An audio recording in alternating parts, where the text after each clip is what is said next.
Basically এই দ্বিতীয় রুকুতে সাইয়েদনা লুকমান আলাইহিস সালাম ওনার ছেলেকে কিছু অ্যাডভাইস করেছিলেন, উপদেশ। বাবা হিসেবে আমরা আমাদের ছেলেমেয়েদের অ্যাডভাইস করি না? তো উনি ওনার সন্তানকে অ্যাডভাইস করেছিলেন, আর এই অ্যাডভাইসগুলো আল্লাহ তাআলার এত ভালো লেগেছে যে আল্লাহ তাআলা কোরআনের মধ্যে সরাসরি তুলে ধরেছেন। তার মানে আল্লাহ তাআলা বোঝাতে চান আমরাও যেন আমাদের সন্তানদেরকে এই অ্যাডভাইসগুলো করি। এবং আপনি অবাক হবেন, আমরা যখন তাফসিরের ইন ডেপথ তাফসিরে যাব, ভিতরে ঢুকবো, আপনি অবাক হবেন যে 3000 বছর আগের সেই উপদেশমালা কিভাবে মডার্ন টাইমের সাথে এত প্রাসঙ্গিক হতে পারে।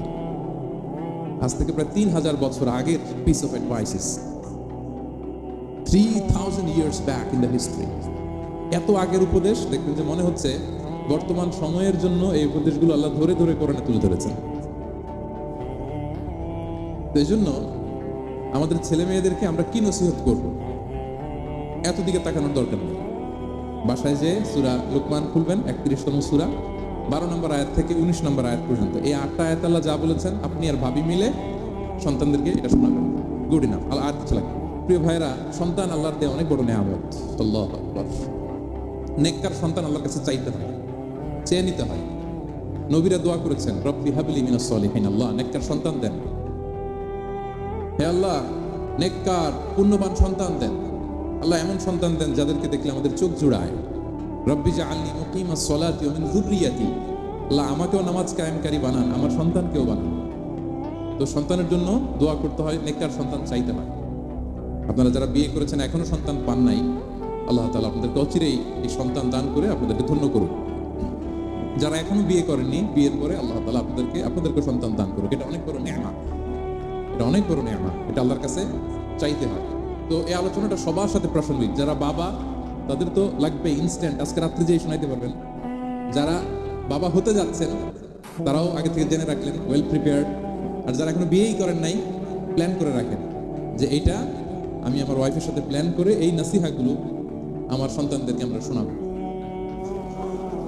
সবাই পড়ুন ইনশাআল্লাহ। এবার প্রশ্ন করি, উত্তর দেন। সূরাটার নাম কি? মাক্কি না মাদানী? কত নম্বর সূরা কোরআনের? 31 নম্বর সূরা। আচ্ছা প্রিয় ভাইরা, কালামুল্লাহ মাজিদে কুরআন আল কারীমে আল্লাহ তাআলা মানুষের নামে মোট 8টি সূরা দিয়েছেন। মানুষের নামে কয়টি? এর মধ্যে 6টি সূরা 6 জন নবীর নামে। 6টি সূরা 6 জন। সূরা হুদ, সূরা ইউসুফ, সূরা ইউনুস, সূরা মুহাম্মদ, সূরা নূহ, সূরা ইব্রাহিম। এই 6 জন নবীর নামে 6টা সূরা। আর মানুষের নামে মোট 8টা, নবীর নামে গেল 6টা, আর রইল কয়টা? 2টা। আল্লাহর প্রিয় ভাজন একজন বান্দা এবং একজন বান্দির নামে আল্লাহ আরো 2টা সূরা দিলেন। আল্লাহর প্রিয় বান্দি মারিয়াম আলাইহিস সালাম, ঈসা আলাইহিস সালামের মা, ওনার নামে একটা সূরা আছে না?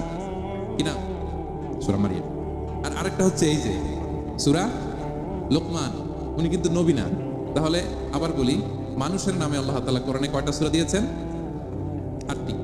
এর মধ্যে 6টা দিয়েছেন 6 জন নবীর নামে, আর বাকি 2টা আল্লাহর 2জন প্রিয় বান্দা বান্দির নামে। একটা সূরা মারিয়াম আর একটা সূরাতু লুকমান। তো আমরা শুরুতেই জানবো যে এই লুকমান কে ছিলেন তিনি। লুকমান আলাইহিস সালাম আল্লাহর প্রিয় ভাজন একজন ব্যক্তি ছিলেন, খুব বিজ্ঞ একজন মানুষ ছিলেন, খুব জ্ঞানী প্রাজ্ঞ একজন ব্যক্তিত্ব ছিলেন। দেখতে উনি কালো ছিলেন, কুৎসিত। চামড়াটা কি ছিল? কালো, ব্ল্যাক। তার মানে ব্ল্যাক হইলেই কাউকে ছোট করা যাবে না। কাজী নজরুল বড় সুন্দর লিখেছেন, কালো আর ধলো বাহিরে কেবল, ভিতরে সবাই সমান রাঙ্গা। কেটে দিলে রক্তের রং, যে কালো রঙের তার রক্ত, যে ধবধবে সাদা তার রক্ত লাল। তাহলে ব্ল্যাক হইলেই কাউকে ছোট করা চলবে না। সাইয়েদনা লুকমান আল হাকিম কুৎসিত বর্ণের একজন মানুষ ছিলেন, খাটো একজন মানুষ ছিলেন। কোথায় থাকতেন? মিশর, সুদান, ইথিওপিয়া, যেটা আগের নাম ছিল হাবাসা, এই রিজিয়নে। কেউ কেউ বলেছেন মিশরের কোন একটা এলাকায়, কেউ সুদান, কেউ ইথিওপিয়া। তো রিজিয়নটা কাছাকাছি। কি করতেন? কোন মুফাসসির বলেন তিনি দর্জি ছিলেন, দর্জি। কেউ কেউ বলেন তিনি ছিলেন কানা নাজ্জার, মানে কাঠ মিস্ত্রি ছিলেন। আবার কোন মুফাসসির বলেন তিনি ছিলেন রাইল গানাম, মেষ পালক। বেশিরভাগ তাফসিরে এসেছে তিনি মেষ পালক ছিলেন, ছাগল চড়াতেন, যেটা নবীদের পেশা ছিল, দায়িত্ব ছিল। ওনারা ছাগল চড়াতেন শুরুর দিকে।